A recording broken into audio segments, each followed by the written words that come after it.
Hello, it's Rage again. This video will be, as you can see from the title, about socialized healthcare and gun control and how they interact. For many people, they believe that their Second Amendment rights are under a threat. And I can kind of see it, although I would like it noted that they are only going for the higher end stuff. They're talking about the stuff that the military uses. But, freedom, whatever. My suggestion to you is that if you really want to be able to have military-grade weapons, well, at that point, you need to be able to prove that you will go far in keeping them out of the hands of criminals who are violent criminals. The person that's smoking pot should have really been left alone. Screw you, pot should be legalized. But that'll be in another video. But you need to prove that you can keep them from the violent criminals and the loonies. Yes, the loonies. Remember, that's the big thing, is that, generally speaking, if you're going to go around killing people, chances are there is something wrong with you. Chances are you are either an attention hog, or there's something severe. Well, okay, that's severely wrong too, but there are some things severely emotionally wrong, such as depression. And if we had the mental health available, then you wouldn't get everybody. No system is going to be perfect. It's run by humans. It's not going to be perfect. That's why I do not think that society should completely socialize, but if nothing else, healthcare is one place we can. I think there are other places, but if nothing else, we need to start here. Being sick should not derail your life. You should be able to recover from anything we know how to help you recover from. There should be none of this, you don't have the money or insurance to do this. No, it should be, I broke my leg, it's infected, heal it, and then it gets done.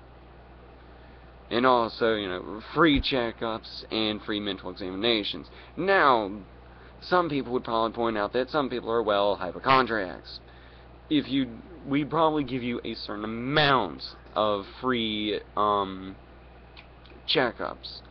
And after that, then yeah, I would start to say that we need to make them pay for more. But there should be,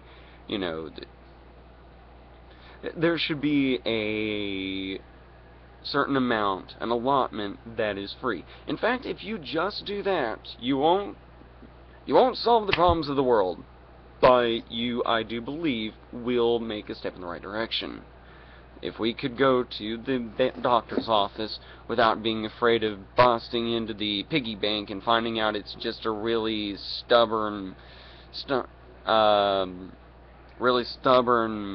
runny nose, and that it'll be over in about a day or two, then more people would probably actually go to the doctor's office, and then that'll also make it cheaper to get the medicine.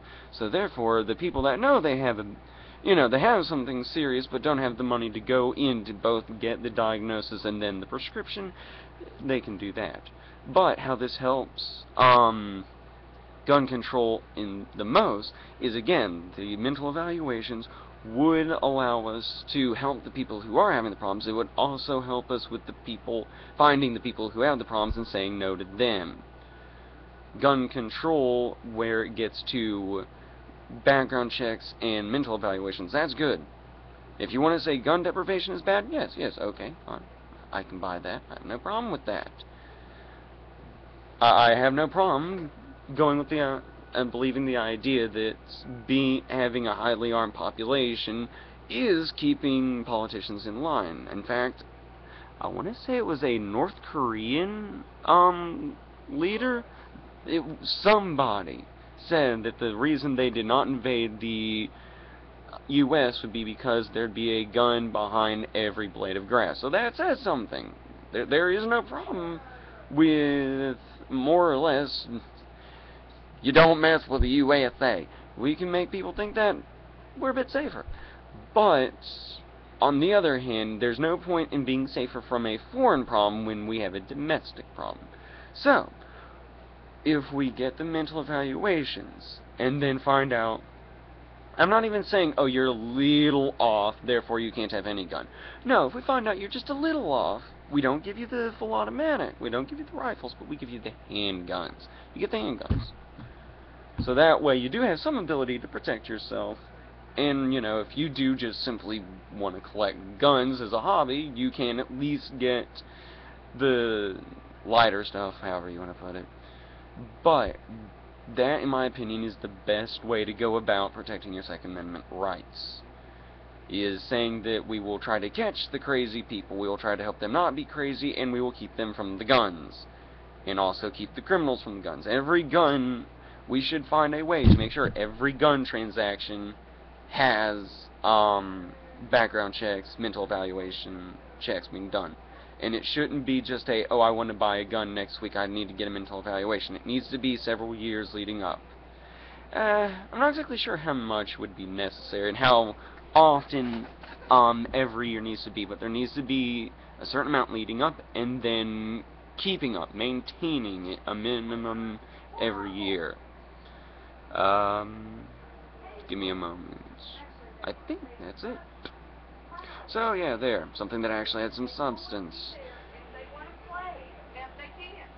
Food for thought.